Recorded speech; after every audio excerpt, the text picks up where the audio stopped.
It's nice to be here. What in God's... We're supposed to be having coffee, not dessert. Coffee. Where did you even get the whipped cream? Did you buy the whipped cream just for the coffee? No, I bought 2 whipped creams for Thanksgiving, for the Thanksgiving that we held, and then nobody used whipped cream. Did you set it out? Did you hide it? I didn't hide it. It was... In the kitchen? So we rented out a clubhouse. So there was the main part, and then there was the kitchen part that nobody went in. Yeah.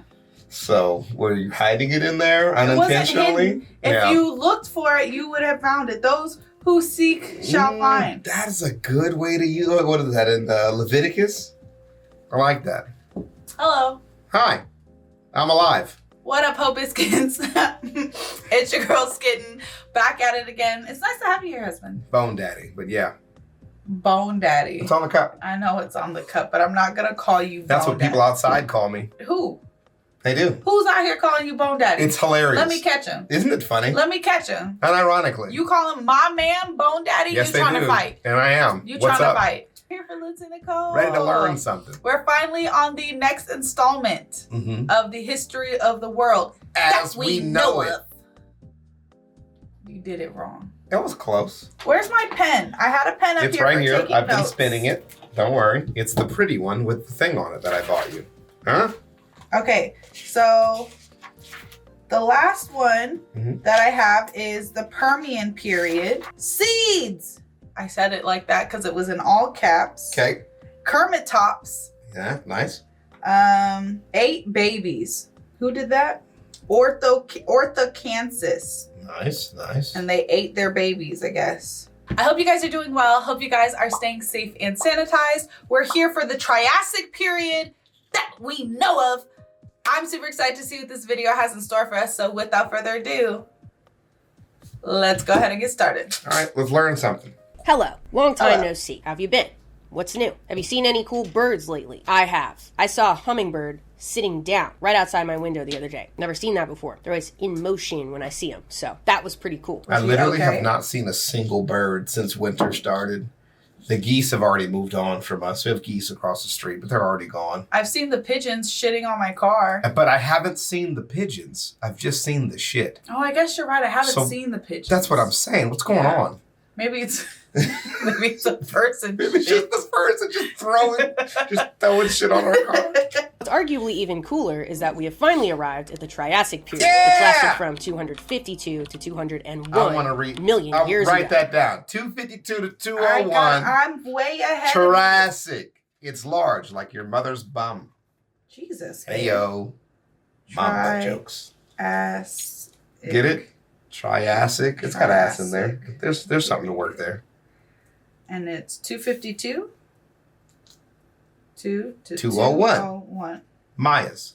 The Paleozoic is over. Now we're in the Over. first phase of the Mesozoic, also known as the Age of the Dinosaurs. Yeah. The Triassic is often thought of as just the beginning of that, when the dinosaurs first evolved. But man, oh man, was it much more than that, which Okay. is why it took me a month to research this video. Wow. There is a lot of shit to cover, because the Triassic came immediately after the most devastating mass extinction of all time that we know of. And so this period was a time of recovery and also a time of an explosion of diversity that can only be compared to that of the Cambrian. Yeah. This is nature's acid trip 2.0. So without further ado, my name is Lindsay Nikole. Hi, Lindsay. And this is the history of life on Earth that we know of. That we know. She actually is Before we nailing get that. into it, I have an announcement. That's right, bitches. A merch announcement. Like, last but now, this is all perfect for summertime. Thank you, that is all. Now back to the Triassic. Let's get the global conditions out of the way. As we know from last time, supercontinent Pangea is in full swing. Yeah. And still is, until the very end of this period when it starts to break apart a bit. In the most general sense, generally, the most general form of generally, global climates in the Triassic were relatively warm,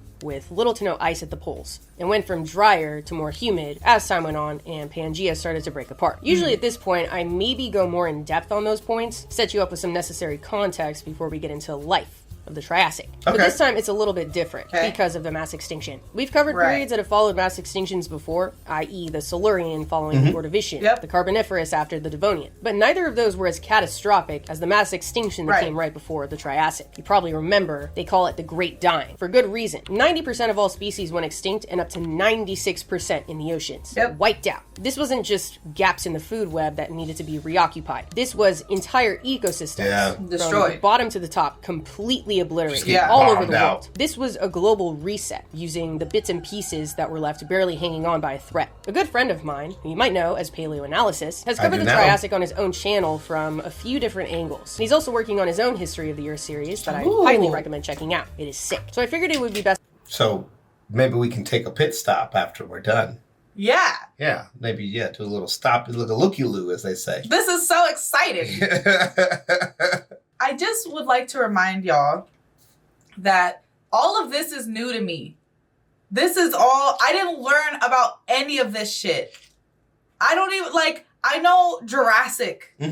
The big ones. I know Jurassic. That's it. Yeah. All of this is new to me. So, this is very exciting. So I figured it would be best for him to set up the context for the rest of this period. Kind of give you a little preview of Let's see if we like it. Some cool animals that are to come. I'm super excited to have him on in this video. He's actually the first collaborator I figured out before I even started working on this series. Sweet. His approach to prehistory is really fun. And in his History of the Earth series in particular, he has these little characters that you watch and follow along with, and you watch them evolve as time goes by. It's just so cool. So if you haven't seen him already, I'm honored to introduce you to him, and I'm going to hand it to him now to set the stage for what's to come in this episode. Right. Steve, take it away. Thanks for having me, Lindsay.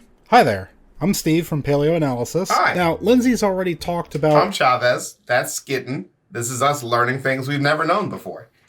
all the weirdness that has existed on Earth throughout the Paleozoic era already. And out of everything, I would say that probably the Cambrian is the most alien life has appeared. Until now. And if you think about it, the main reason why animal life would branch into so many different bizarre forms in the beginning of complex life that we know of would be the same driving force behind life in the Triassic turning into things like this and this. And that force is adaptive radiation. Because there were so many vacant niches left by the missing flora and fauna that would eventually be filled by the survivors left to inherit the Earth. The Cambrian is such a big example of this because literally all the niches were getting filled by new organisms. Yeah. Well, the Permian ended with the biggest extinction event our planet has ever endured. And we see in the Triassic that there are a lot of new groups arising to fill the roles left vacant by this catastrophic event. Right. On land, the Therapsids went from being one of the most dominant groups of vertebrates on the planet to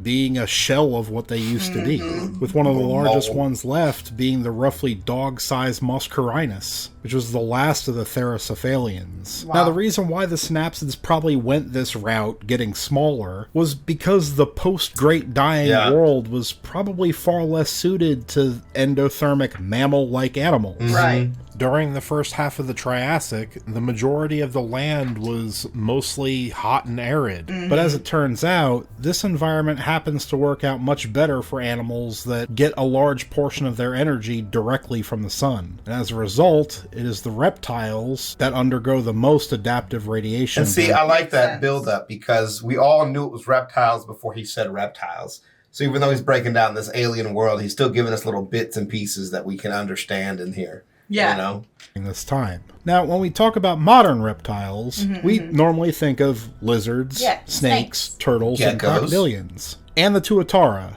But I'm not going to talk about that. Hey, actually, this happens to be the perfect time to talk about that. Okay, let's do it. Lindsay, talk about the tuatara. But during the Triassic, we see the beginnings of different families that don't fit into any classifications that we have today. Things like Tanystropheus and Placotis. That's insane. And Adipodentatus. Now, something that all of these butt babies have in common is that they were all responding to the Triassic environment by heading back to the coast and adapting to be semi-aquatic. Tanystropheus used its long neck and tiny head to feed on schooling fish. And Placotis used its battery of crushing tooth lumps to grind up the shells of invertebrates. And this direct ancestor of South Park's Jack Officer probably was a herbivore. using its wide, flat mouth to feed on algae and aquatic plants. And everything is like so dramatic, right? It's so dramatized, you know, like I need a flat mouth, I got a super flat mouth.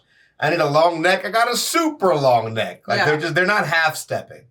And as bad as the Permian extinction destroyed life on land, it affected the oceans even worse. So it makes sense that there was a lot of creatures moving back into the oceans. And we see a few more that were becoming even more well adapted to this lifestyle, with marine pursuit predators like the nothosaurs. And for those of you who look at this and say, well, that just looks like a big lizard, to that I say, well, yeah. I mean, that's messy, ain't its name literally means false lizard, so you're wrong. This is actually a very unique creature. Its interlocking teeth, paddle-like feet, and streamlined muscular body were perfect for catching fish. Oftentimes, this animal has actually been compared to the reptile equivalent of seals. And this genus would actually become very successful and diverse, ranging from little guys around 80 centimeters or 2.6 feet long to the biggest, Nothosaurus giganteus, which measured up to 7 meters or 23 feet long. Oh my God. This would have been enough to make the Nothosaurs the top predators of the Triassic seas. But if it wasn't for one other group beating them to that spot. After 16 million years of the world being hot and dry, that was about to change. Around 234 million years ago. Can you write that down? 234?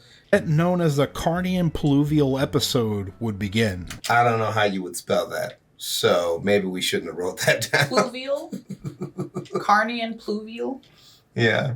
An event that would completely turn the global climate on its head. This lasted around 2 million years. Damn! And is really the thing that marked the beginning of what the world would be like for a long time to come. We are just like a back pimple on the Earth's history. Dude. Like, what the hell do you mean it lasted 2 million years? That's insane. The event is thought to have been triggered by the eruption of large areas of flood basalts. This pumped a large amount of CO2 into the atmosphere and triggered global warming. This led to an unprecedented increase in humidity and rain. Which sounds good, right? Until you think about the fact that life has spent the past 16 million years adapting to the exact opposite. So many of the animals that evolved in the first half of the Triassic didn't survive this event. And even more would happen at the end of the Triassic. Again, thank you so much to Lindsay for having me on. My name's Steve. We need more, Steve. Tim. Try your best to ignore him. Hey. And feel free to check out my channel, Paleoanalysis, where I talk about the history of life on Earth. Have a good one, everybody. All right. Like we always do, we're going to go about this video in sections to make way for the main show. Kind of build up the environments, telling you what's going on in those, in order to place the major players properly. I was like, what does that sound? Like, they hit like, doom, doom, doom. I was like, what? It's the music. Oh, yeah. It hit both sides of my that's headphones. so funny. I only have one end. So let's get into it. Starting off with the plants. As you will come to see time and time again throughout this entire series, seeds are very resistant to environmental stressors. They have a major leg up over eggs for that reason, like I mentioned before. Eggs suck compared to seeds. So because of this, seeded plants like seed ferns and conifers were able to make it out, and were able to be present in the form of forests pretty early on into the Triassic. You gotta stop licking the... You gotta stop. You just can't be eating the whipped cream. Just drink it. Just drink the whipped cream. Well, when I drink it, the whipped cream like goes away from my mouth. So you're scooping it up. You're hunting whipped cream. My wife's evolved to be a whipped cream hunter. I thought I was being unobtrusive There's no way to do that unobtrusively. I'll tell you that. But continue. To be great. That's why you have long nails to scoop. Animals that were regaining their footing, as you will see in a bit. And as time went on, it was kind of just smooth sailing for them. They formed more and more vast forests. And fossil evidence suggests that some of the trees in these forests could get to about 100 feet tall, which you might be thinking, yawn, we've got redwoods and sequoias, so whatever. But considering this was so soon after the biggest catastrophe the world has ever seen that we know of, it's pretty impressive. Gotta celebrate the small wins, too. Wait, I almost forgot. I wanted to show you one of my air plants. I have air plants up here, and I have other ones that are closer to my window, and one of them looks like this now. I think it's happy. It literally looked like these. It was all green, and then one day, the leaves started turning red, and I was like, maybe it's because it's summer. Succulents do that too. I don't know anything about plants. But then, all of a sudden, these two thick purple things started showing up. Yeah. Kind of inside of it. I'm gonna be honest, the day I noticed that, I'd had a little bit of cannabis, and seeing those two thick purple things really freaked me out. Thought something was existentially wrong. You know, the song and dance. Turns out that it's happy, and it's blooming, and I posted it on my Instagram, because I was like, oh, I don't know what the fuck is going on. I've never seen an airplane do this. I guess it's ready to reproduce, and then it's gonna start dying, but some buds might come off of it that will be bigger than this one. So, I'll keep you updated. Later in the Triassic, some of the more primitive plant groups that you might remember from before started to make more of an appearance again. Your horsetails, your club mosses, your liverworts. They were not only recovering, but it seems like they were thriving. Their presence suggests that the climate was becoming more humid, since they like when it is humid. They were definitely smaller than seed plants overall, but that didn't matter to the tiny little guys you might usually think of in the context of plants. They eat it. They find shelter in it. They are so small. Yeah, the insects. They love vegetation of all sizes. They don't discriminate. You know them. They're fucking all over it. Many of the key modern insect groups you might think of really started to establish themselves in the Triassic. A lot of them have origins that are found earlier, but then Triassic came, and boom, they are present. Such as Diptera. You might be familiar with today's flies. Also, Lepidoptera, the modern bisexual symbol. Yeah, moths and butterflies. And also Hymenoptera, today's bees, wasps, and ants. I do know that. Yes, they are all related to each other. That might have made you kind of uncomfortable for a second when you think about it a little bit. Makes sense. And it's like, okay, now you're back to comfortable. Well, I'm going to make it uncomfortable again for you. Damn. Bees and ants evolved from wasps, which means bees and ants are technically wasps. Yes. Got penis. I know. Also, I forgot to mention last time, beetles are a thing now too. They were since the Permian. That we know of, which is insane, considering their existence is one of my favorite fun facts. Did you know 25% of all discovered animal species are beetles? I didn't know that. One of the species we've discovered alive today is a beetle. That's about 350,000 species. Just beetles. That's a shit ton of beetles. That's if you decide to stick around and subscribe, you're probably going to hear me say that about a dozen more times, if not indefinitely. Beetles rock. Okay, back to Hymenoptera. Because they're beetles. She even played the little sound snippet, you know, so you can like hear it. Yeah, that's a good one. White people love the Beatles. They really do. Yeah. Yeah. I mean, what's your favorite? Caroline, Sunshine, Bombs Over the Strawberries. Didn't the Beatles do that? I'm a walrus. Hell yeah. I know that one. Yeah, that's a good one. And I know... Yellow Submarine. I thought it was a polka dot bikini. That might be somebody else. Shit. We know them, though. When they come up, I rock. I know, Lucy in the Sky with Diamonds. I know that one. And I like songs that are based off of Beatles songs. Okay. Like that Method Man song. He's got a couple verses that are based off that Beatles song. Damn, that's crazy. Yeah, the METHOD Method Man song. I didn't know that. He took references from... That's actually the METHOD Man. That whole verse that he did is all spliced together from different rock songs. I didn't know that. It's pretty obvious if you know rock music. music. I've never listened to Method Man a day in my life. METHOD Man. Talk about the wasps a little bit more, which sucks because I hate saying wasps. Bees and ants weren't a thing yet and wouldn't be for another handful of millions and millions of years. The earliest hymenopterans were kind of the basic sawfly, just a few millimeters long, ate plants and minded their business. This was the earliest form of the wasp. Pretty cute. But at some point there was a shift to the more sinister style we're more familiar with, and it goes way beyond having a stinger that fucking sucks. It was the shift to parasitoidism, the development of the parasitoid wasp. Seems to have happened sometime during the Triassic. Parasitoids and parasites are pretty similar, but not the same. I know it sounds like I'm just trying to sound smart, but they are different things. You can kind of get the gist of what a parasitoid is based on what you know about parasites, but they are different things. So I'm going to make the distinction anyway because it's an important one. So, a parasite... So when we made that Frank video... and we were using those two terms interchangeably, we should not have been. Parasite and parasitoid? I thought parasitoid was just a funny way to say parasite. Yeah. What's the difference? Well, she's explaining it right now. That's what I thought. Yeah, let me get back to it. As we are familiar with, is an organism that lives off nutrients obtained from a host, i.e. another organism. And usually causes harm, but does not kill the host. Like a baby. Then the host is of no use. Some classic examples would be tapeworms, head lice... babies. Simple children. No, lice, head lice, the host is tapeworms. of no use. Some classic examples would be tapeworms, head lice, ticks, Say etc. it. You can kind of think of it as a lifestyle choice. Parasitoids, on the other hand, you can kind of think of as a parenting choice. They only use their host for a specific time in their life cycle, usually as children, and then eventually kill the host. Yep. That's the deal. They kill it. That's the whole thing. So now this one's exactly like babies. So yeah, there's a couple of ones we saw with the was it a mosquito that lays its babies in wasps, and then they brainwash them to protect the larvae, and then the larvae eat the host. The wasp lays its eggs in like a caterpillar. That's what it is. The wasp lays it in the caterpillar. Yep. And then the caterpillar takes care of the wasp baby. Yep. And then the wasp then eats the caterpillar. Yeah. And then so on and so forth. That's a parasitoid. Yeah. Specifically. Yeah. Okay. Example, the tarantula hawk. A wasp you might be familiar with from Coyote Peterson's Sting series. I used to keep one with me at all times, and I'm so sad I lost it. Well, yeah, it's dead. To be clear. But it was massive. It wasn't huge. my husband wasn't like sicking a tarantula hawk on it. But like also, I would also do that. Go get him. Don't, I'm not above that. Tarantula hawk, I choose you. Yeah, boom, and then it's just like, they're scary.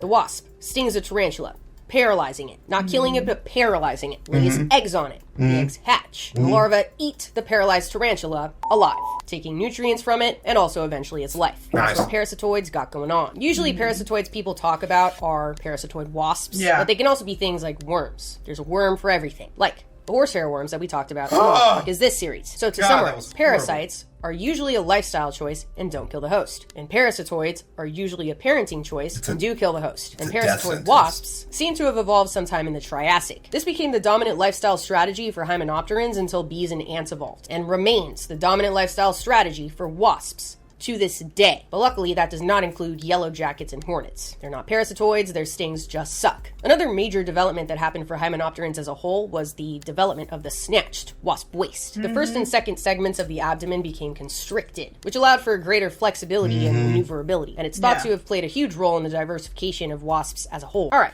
let's move on by building up some context in the oceans. Like I had mentioned, they seem to have suffered a slightly more devastating loss than ecosystems on land. The biggest blow was with the corals. Just to recap, corals are cnidarians, related to jellyfish, sea anemones, etc. One of the oldest animal lineages that we know of, and have generally existed as a kind of backdrop in marine ecosystems, especially the corals. Coral reefs literally define some of the most diverse ecosystems on the planet. It's hard to imagine the oceans without them. So with the major hit to the corals during the Great Dying, coming out of it, there were no reefs. I know, depressing as fuck. Before the mass extinction, there were two main groups of corals, Rugosa and Tabulata. Extinction hit, and boom. No corals in the fossil record for something between 10 to 14 million years. It's what scientists call the coral gap. It's so significant in the context of this recovery that they have a name for it. Then sometime during the Middle Triassic, a more modern group of coral appears in the fossil record seemingly out of nowhere. The scleractinian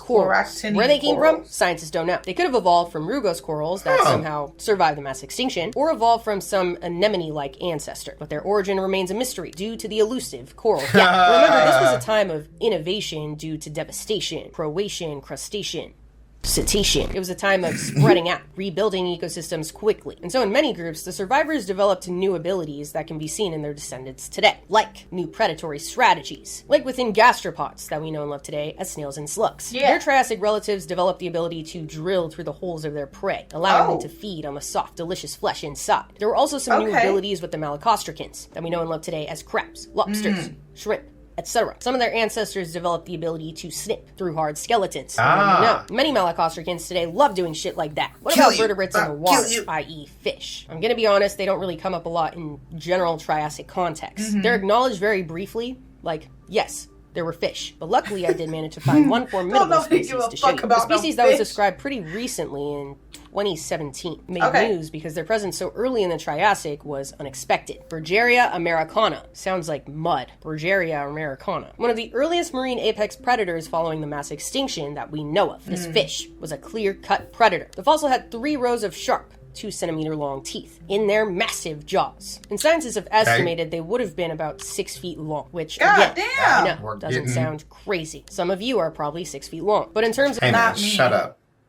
Shut up with all that. 6 feet of keen energy. It's like an energy sword or an energy beam. Or like Gone Scissor. You know, because it goes rock with a bunch of scissors, the ranged attack. Right. If I need length, I grow. That's a good one. That's a good one. No. Like, the biggest catastrophe the world has ever seen that we know of literally just happened. 6 feet for a fish is big. That's what I'm saying. It was shocking. It was unexpected. This discovery suggests that apex predators evolved much earlier than previously thought, or re-evolved. A lot of what we know about Bergeria americana comes from Bergeria cousins that were alive all around the world later during the Triassic. They ended up becoming a classic fish in the global seas. So showing up even earlier than expected, more points to them. When you think of apex predator and fish, your brain probably goes to sharks. So let me give you a rundown on Triassic sharks. Honestly, it's a shitty update. It's very lackluster. The Triassic is when the more modern ancestors of sharks, skates, and rays started replacing the more primitive ones. That's it. And not entirely immediately, but it just kind of became noticeable here. That's all I really have to tell you. The Triassic fossil record does not really highlight any cool sharks, at least that I know of. Papers kind of just mention them in the most general sense and then move on. So, stay tuned for cool ones in the next episode. Now we're starting to enter the moment you've probably been waiting for. Creatures of the limbed variety. This is where shit starts to get weird, and we're just going to take it one step at a time. Starting with the amphibians, who were obviously doing great throughout the later parts of the Paleozoic. And as early Triassic communities were rebuilding themselves, the remaining members were still there as some of the dominant players in these new ecosystems. Specifically the temnospondyls, which came in a variety of shapes and sizes, and continued to diversify throughout the Triassic. You had your salamander-like builds, you had your crocodile-like builds, absolute tanks like Mastodonsaurus, the largest of which have skulls that were 4 feet long. Just the skulls, 4 feet long. Okay, so we're shitting on sharks. Skull! Yeah. The skull! Yeah, we are shitting on sharks. 4 feet. How long is even 4 feet? Right. Thea. Dr. D, 4 feet. She's gonna be so Dr. D-sized skull. She is larger than 4 feet. Barely. Very barely. So, you weird bitches are gonna love these. Plagiosaurs, that had heads wider than they were long. I like them a lot, to be honest. They look like they're here for a good time, and that's it. Just flat and ready to fuck shit up. This is also when the ancestors to true frogs appear in the fossil record, also known as stem frogs, like Triadobatrachus, the earliest record of the frog shape, but again, not true frog. True frogs appear for the first time as full-fledged frogs. That is a tongue twister. Full-fledged frogs in the fossil record in the early Jurassic. So with the present full-fledged frog. Full-fledged frog. Full-fledged frog. Full-fledged frog. Full-fledged frog. Full-fledged frog. Full-fledged frog. Full-fledged frog. Full-fledged frog. Full-fledged frog. It ends up as fluff-a-flog by the time you're done. It's just a fluff-a-flog.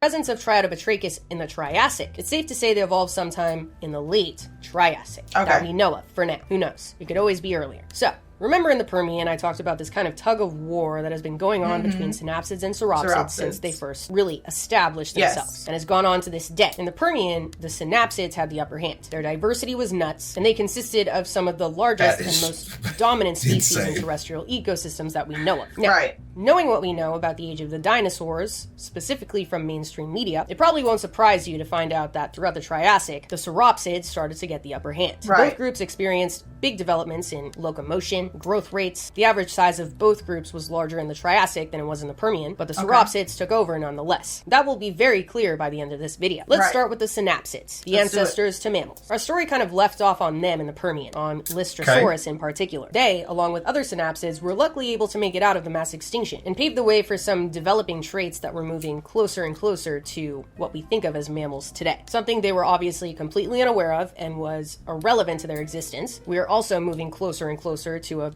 form that will be more familiar to something living 500 million years in the future, or maybe just 10 million, whatever. Evolution isn't directional, shit just happened that way. You know what the fuck I'm talking about. So back in the Permian, synapsids kind of had a mix of different postures. Sprawling up, kind of like a lizard, which was the original form, and more upright, kind of more like a dog or a rhino, or any mammal alive today. The upright posture allowed for movement with greater speed and agility, and became the dominant synapsid form in the Triassic. It also seems like fur and whiskers must have developed here, if not earlier. I kind of mentioned potential whisker pits found in a cynodont from the Permian, but it was kind of iffy. The ancestor to the entire mammalian tree was alive in the Triassic, a type of cynodont, remember a specific type of synapsid, until different groups started branching out, like monotremes, which are today's platypuses and echidnas. They branched off sometime in the early Jurassic. They have fur. And then marsupials and placental mammals, the true mammals, they have fur too. There's no reason to believe that mammalian fur evolved more than once, so it's safe to say that it must have developed sometime in the Triassic, as the common ancestor must have passed it down to the eventual branches. So,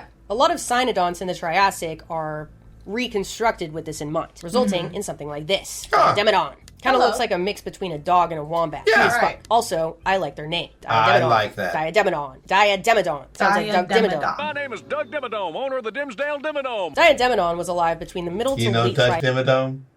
He's from Timmy Turner. The Fairly Odd Parents. Instead of a 10-gallon hat, he's got a $100 million hat because he's rich.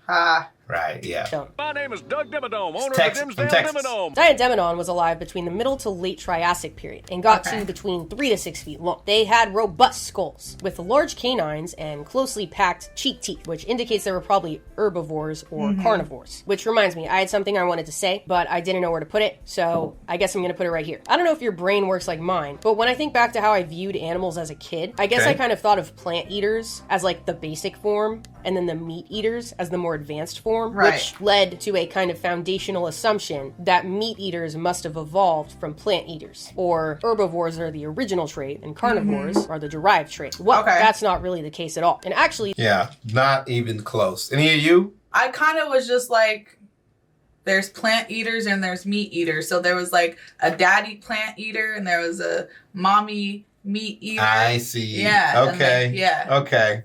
I definitely thought of it like just like a vicious circle. You know, something's got to eat something. Yeah. You know, you're eating the plants, I'm eating you, and we kind of just group together with that understanding. Right. I also completely ignored the existence of like omnivores. Right. And then somebody like brought up that people eat both, and I was like, oh. That was like an epiphany for you. Like, okay. And then I kind of just was like, but it's only people. We are the only ones.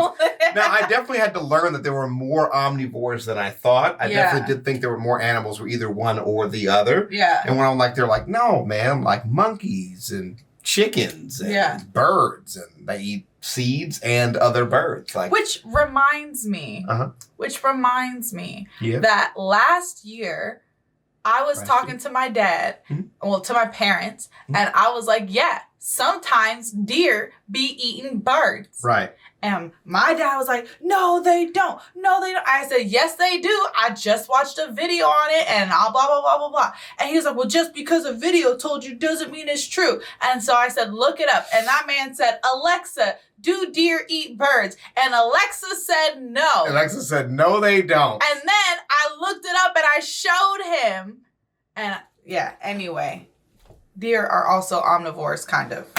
Actually, the original trait among tetrapods on land was carnivory, and each group had members move to a more herbivorous lifestyle and accumulated traits in order to be able to do that. In the Permian, we saw a few different groups of synapsids do this, like Cotylorinchus, and lots of them. Sauropsids too, like the Pariasaurs. The vegetarian movement was already up and running, but there was definitely an even greater shift into herbivory following the mass extinction and into the Triassic, across many different groups. But anyway, you're probably wondering what happened to Listersaurus after the mass extinction. Well, held on for a while, but eventually went extinct during the early part of the Triassic. Like Steve said, there was a lot of shit going on, a lot against them. So a lot of they were stuff. An evolutionary dead end. Sad. But that doesn't mean that some of their other dicynodont relatives all went with them. Because by the middle Triassic, there was a dicynodont that was about the size of a modern elephant walking the plant, called Lissavicia, which I kept pronouncing as Lissavicia in my head when I was researching, but it's Lissavicia. I like my pronunciation better, but whatever. It's pronounced that way because the first fossil specimen found of it was in a village called Lissavice in Poland in 2005. I was gonna say, it sounds was Polish. massive, about 15 feet long, 8.5 feet tall, and estimated to weigh somewhere between 13 to 16,000 pounds. I bet you So, about the same size as a large male African bush elephant, and about 40% larger than any previously found dicynodon, just absolutely demolishing the standard. So that's synapsids. Now we're moving on to the sauropsids, the biggest section of this video. I'm gonna be honest, I had a really hard time figuring out how to organize this. I kind of wanted to do it like smallest to biggest species for the, the factor of it. But considering how drastically different early Triassic species were from later Triassic species, I thought that was going to be confusing because I wanted to make the distinction, like these are early Triassic, these are late Triassic. So I decided what I'm going to do is go through each section, and within each section, start from early Triassic to late Triassic. Okay. So that's how we're going to go about it. I think this was the best way to do it, but let me know, because I think shit is just going to become more complicated as time goes on with these series episodes. So trust me, we will let you know. We have no problem with giving feedback. Off we go.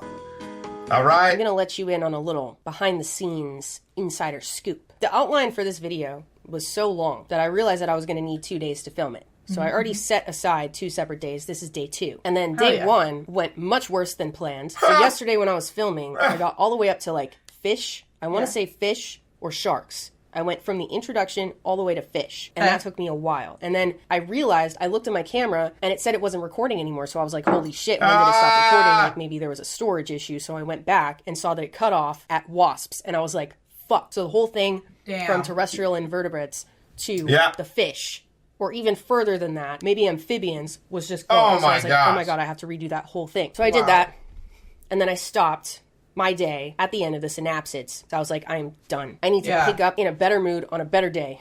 And then I sent everything to Gion, and he went through it, and he was like, hey, the first section was completely missing. And I actually re-recorded the second half that I thought was missing, and what was truly missing was the first half. I guess I accidentally deleted it to free up storage after I watched it. Didn't think I did, but anyway, today's a better day. So now we're picking up where it should have left off, the sauropsids. Like I mentioned, we will let you get into this, but also, we've been there. Yeah, buddy. We've super been there.